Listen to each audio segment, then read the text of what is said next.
Good afternoon, class. My name is Kezia Wayane.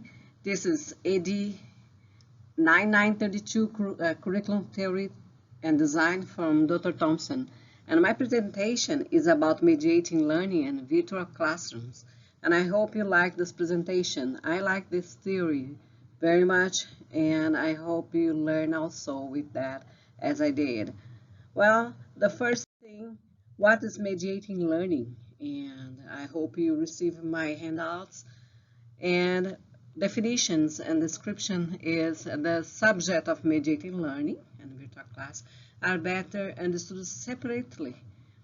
For this reason, the focus of this presentation will be on the theory of mediating learning and its application for a virtual classroom. First of all, let me take out of my picture here that you can see all the presentations, all the words. Then, in general, mediated learning experience is similar to coaching. Mediating learning experience occurs when a more skilled person, teacher, peer, parent, assists a student to grasp something that he or she could not do independently and become more skilled and independent learner. A virtual classroom, on the other side, is a digital learning environment that allows teacher and student to connect and interact online in real time. A virtual classroom refers to an online system that allows students and teachers to communicate and collaborate. In other words, the virtual classroom is shared online space where the learner and the teachers work together simultaneously. Usually, this interaction takes place through video conference, Zoom, for example, and that is each one of the definition or description of mediating learning or mediating learning experience, it's called, and virtual classroom.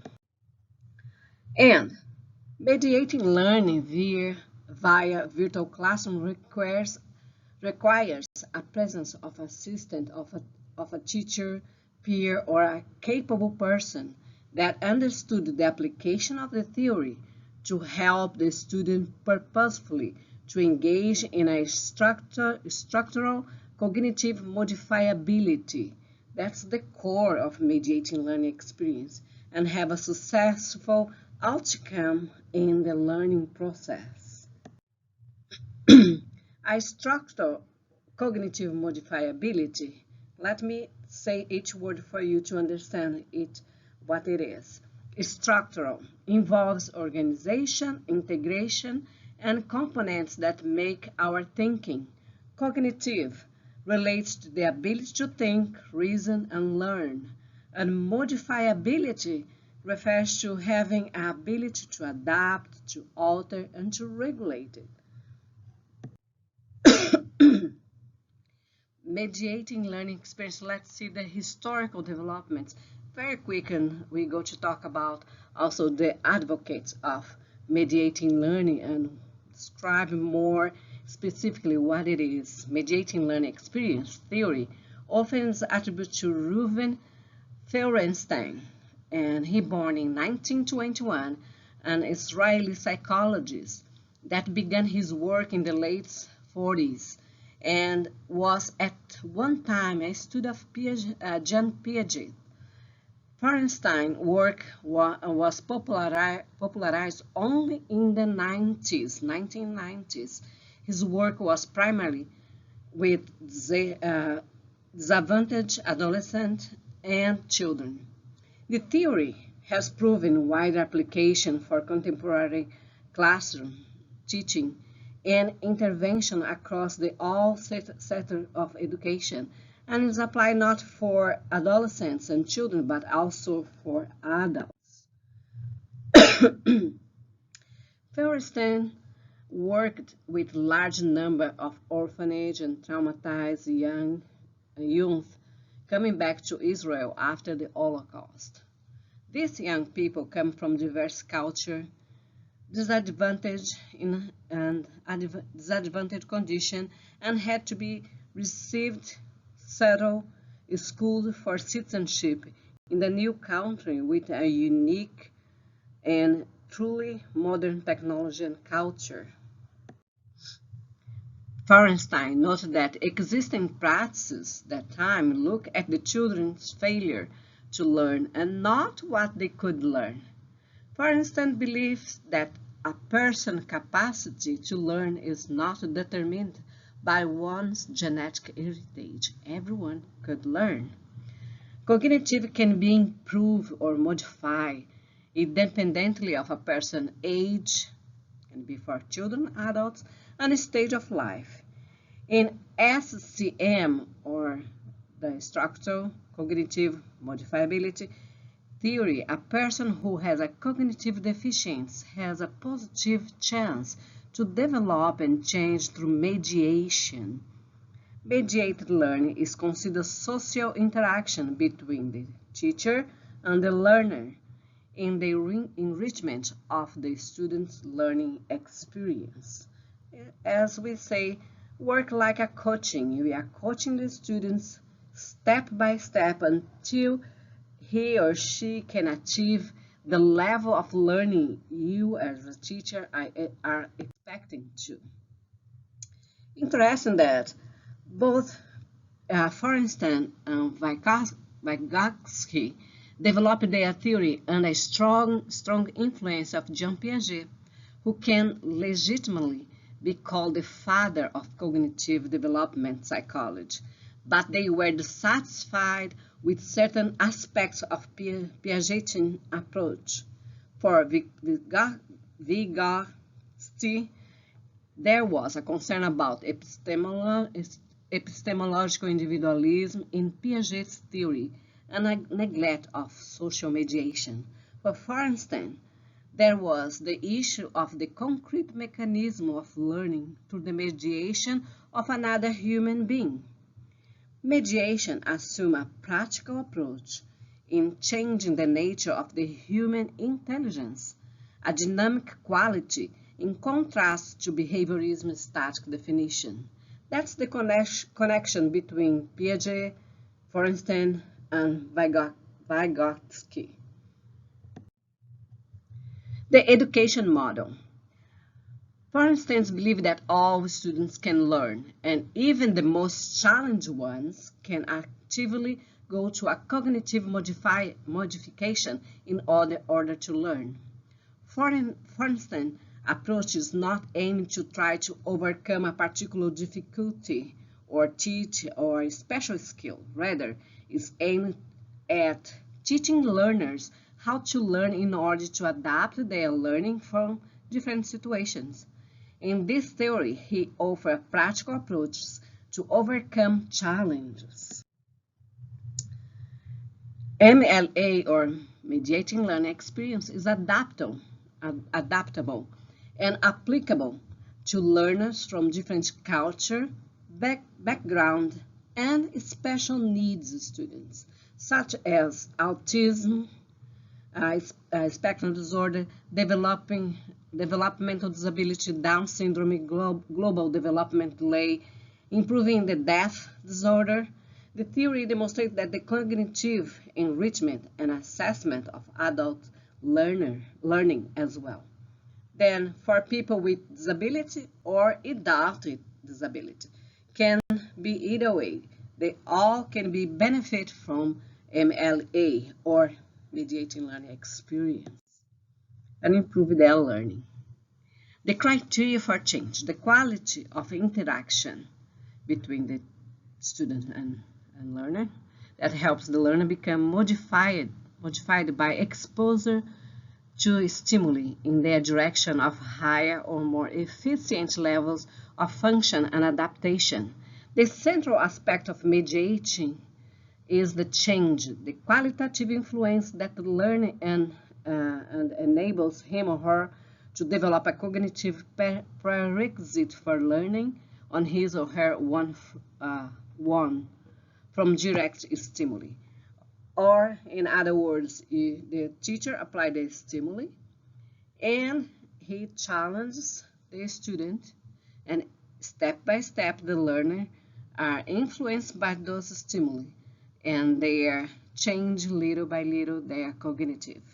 The criteria for the process of change includes mediation of intentionality and reciprocity, mediation of transcendency, and mediation of meaning. We're going to explain that as we continue to talk about mediated learning. The structural cognitive modifiability is triggered by a change from passive learner to actively modification. For instance, believe that all learners have the potential to change or to adapt and appropriately regulate the way they think, they learn, and apply their skill in different contents. Maybe seems a very slow process, but modifiability is possible. The cognitive modifiability is experienced with the different approaches of the teacher interaction that focus on thinking and teaching. The core of mediation in the mediating learning are the 12 criteria that, for instance, give, and the three first ones are already considered to be enough modification. And the three first one is the one I just say, that's intentionality, reciprocity, meaning, and transcendency. The other 9, can be used appropriate as time, come, and need. It's competency, self-regulation, control behavior, sharing, individuation, goal and planning, challenge, self-change, optimist, alternative, and sense of belonging. The teacher, they go step by step, apply one, try the other one, until the students follow in their modification understanding of the subject that is being taught. Approaches, elaborate approaches are applied to cognitive functions and dysfunctions with a series of thinking skills, input, elaboration, and output identification. At the input phase, information is gathered in order to undertake a task or resolve a problem. At the elaboration phase, information is proceed. At the output phase, the response is communicated. Mediated approaches provide strategies for teachers to overcome difficulties and think on thinking. Teachers can diagnose errors in thinking, remediate dysfunction, and enrich the cognitive functions. And as we see, depend on the difficulty that the students have, the professor will adapt and apply the stimulus for change. There is also a cognitive map. That's the last step of mediation. The teacher analyzes the task that the student needs to do or experience he wants him to do, and use cognitive map to manipulate the teaching experience in cognitive dysfunction to focus thinking, teaching, and learning learn the task. The cognitive map consists of 4 layers of analysis that can be unpacked to focus on a specific aspects of the task.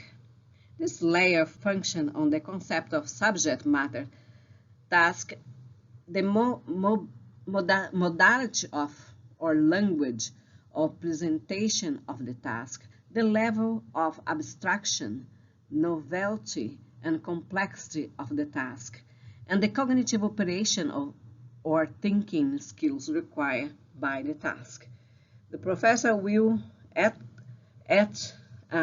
each step, apply one by one until the students are able to understand and to proceed to progress in their learning.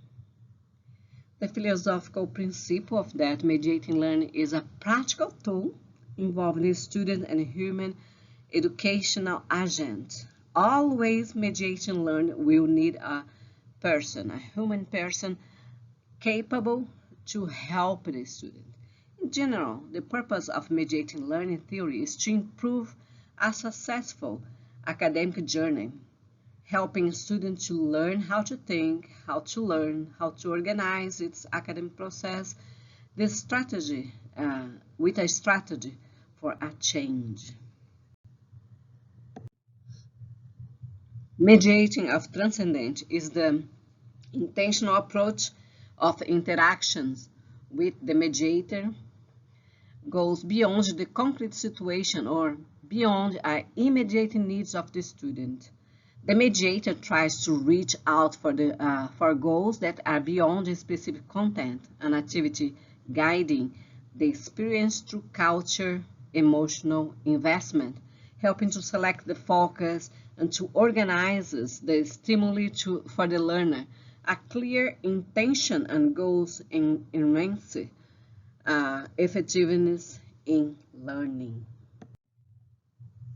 The mediator chooses the right stimuli that appropriate for his or her intentions, and the frames, filters, and schedule their appearance or disappearance, arrangement that structures the learning exposure according to clear identification and explicit goals. The expectation is that in the process, the learner requires behavior patterns, awareness of his difficulty or what is to learn, and strategies that become important tools capable to modify the student's cognitive. For instance, find the generator of the emotional, motivational, attitudinal, and value-oriented behaviors of the individual in the relationship between student and mediator. Personalized learning according to the need of the student. Then he personalizes each student to its capacity of learning. It is the energetic dimension of interaction, meaning deals with the question of why for, and other reasons for which something is to happen or to be done. How to use mediated learning theory in a virtual classroom. Now, how to apply all that in a virtual learning. In approach of mediating learning via virtual classrooms, the key for successful mediating is to qualitative understanding of the teacher on how to intentionally apply the theory of mediating learning. The teacher needs to be able to understand the theory to be applied in via virtual classrooms. Mediating learning, as I say, is very adaptable, and the theory can be used for virtual learning, but it's changed the role of the teacher in a distance learning environment through an intentional mediating teacher model. The teacher must use a framework of mediation with intentionality, reciprocity, meaning transcendent and feeling of confidence to regulate the behavior in distance learning environments. How that is possible? In virtual classroom, teacher must create opportunities for a frequent interaction with the learner, between learners, and between learner and content. Every course of the virtual session, the tutors or the teacher should encourage the student to participate every 3 to 5 minutes. This can be achieved by a variety of activities such as brainstorming, small group discussion, collaborative and individual tasks, question-answer session, handouts, hand-on experience, and so on. Teachers must receive training for mediating teaching in asynchronous distance learning environments using virtual classrooms to be more attentive to the students, referring to their question. They must focus on the students during the lecture, mediating intentionally, and reciprocally. What is synchronous or asynchronous? Just for us to be in the same page, synchronous happen at the same time, and asynchronous doesn't happen at the same time. That's the difference. With synchronous, learning participation can receive immediate feedback. That's the part of mediating learning, and they receive immediate feedback. With asynchronous learning, the participants can learn at their own pace by themselves most of the time. Training in synchronous virtual learning classroom can be successful with active participation and engagement of the learner, the professor, the teacher. They need to doing all interaction all the time. The challenge of the teacher will be to shape the learning environments to suit the students, facilitating the learning and cognitive skills, and thereby training students to be both autonomous and better able to acquire social and cultural values. The mediated teacher will transfer some of the educational responsibility to the students to develop the cognitive skill of the students and its application for Christian education. That's a very exciting time. Mediating learning theory is very adaptable, as we see, and can be used for use virtually, especially in the case of adult education. It's easier if it is adult. Mediating learning can be used with adults in all academic levels and all ages and groups.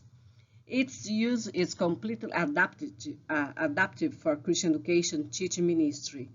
Its implementation in church and seminars can be effective for different culture groups, adults with or without disabilities, and also peer mediating learning in mentoring, counseling, small group, teaching interaction. The benefits can be for those who are learning and also for those who are teaching as well. And the impact of that, people are naturally relational, and mediating learning demonstrates that the human mediation is very effective for the acquire of knowledge and skill in the process of changing. Proverbs 27:17 affirms that iron sharpens iron, and one man sharpens another. That is ECV translation. That demonstrates that the effectiveness of educators in the life of those under his or her teaching. Mediating learning demonstrates a personal investment in other people's life. Through intentionality, value, respect, transfer of responsibility to the learner, and in other words, to help someone to be a mature learner or a mature Christian. Mediating learning theory demonstrates that all people are different from each other. Every person has the potentiality to be modified and learn in one degree of another. It is an educational tool that in Christian education, that is Christian education friendly, because its final intention is to change a student to a better learner. And in one would say to change a believer to be a mature believer, to process in the process of mentoring, discipling, and spiritual formation. To change people in Christ likeness is the goal of Christian education. The purpose of teaching in Christian education is the transformation of the believer. It's a process of helping a believer to have a deeper relationship with God. That can fit very well for mediating learning. Christian educators are mediators of truth, the real change components, the Word of God through the work of the Holy Spirit, of course. The point is that Christians are commanded to teach and make disciples, and mediating learning can help in the process. Mediating learning purpose is to effectively develop learners. Christian education can use this theory with intention to change people in their worldview to a biblical worldview. There is no limitation for Christian education. Mediating learning through virtual classroom can be applied for and can be a benefit for all learners in Christian education in all ages and with or without disability.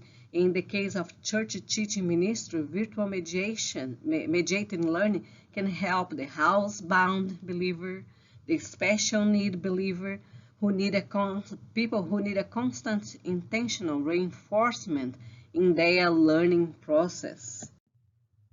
And the conclusion, mediating learning experience, stresses the quality of interaction between a child or student to the environment via human mediator and plays a pivotal role in the cognitive development of the individual.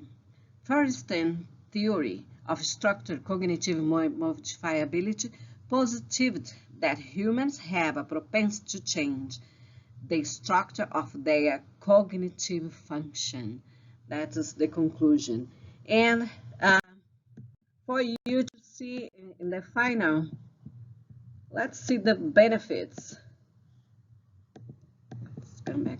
The benefits and summarization of the mediating learning. It's applicable for all age group with or without disabilities, can be individualized for the learner, can be a teacher peer mediated, can be sensitive to the cognitive development with the goals of modify structured cognitive, can be adapted to accommodate the learner's need, helping the process to generate independently critical thinking. A student can learn from the stimuli or experience generating an effective cognitive modification. The program and theory are used to remedial intervention. And when the students have some problems and they need to proceed to follow the group. And can be also preventive measure. In the case of students not going well in the school, they need a coach, academic coach to help them. In the intervention is direct squarely that individual rather than a factor external of his or her condition as well. The applicability, structure of cognitive modifiability through human interaction. And that's a very positive thing. And in your handouts, you can find also a sample of application of the theory and also the bibliography of this presentation. I hope you like this presentation. Everybody can be a mediator and can help the students in their needs of learning. I hope you like that, and I'm so glad that I learned about that, and I'm already applying with my children that are in college mediating learning. And thank you very much. I appreciate your patience, this long presentation, and I hope you all are doing well. Thank you very much.